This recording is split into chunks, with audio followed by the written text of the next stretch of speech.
अगर आप सामान्य वर्ग को तमाम सामाजिक सुरक्षा की नीतियों से आपने काट दिया है, तो मैं पूछना चाहता हूं किस आधार पर सामान्य वर्ग के हर व्यक्ति को आप सामाजिक, शैक्षिक और आर्थिक रूप से संपन्न मानते हैं? यदि मानते हैं तो क्या इसकी संविधान में कहीं कोई परिभाषा दी गई है?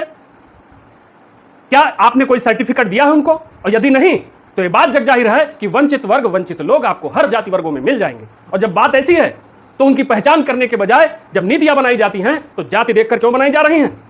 ये 5000 साल पुराना नैरेटिव, इसको हवा क्यों दे दी जा रही है?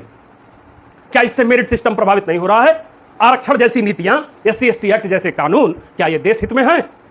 आपने अपने न्याय शास्त्रों को, न्यायपालिका पर काला धब्बा है SC ST एक्ट, जहां एक तरफ आरोप लग जाए और गिरफ्तारी हो जाती है।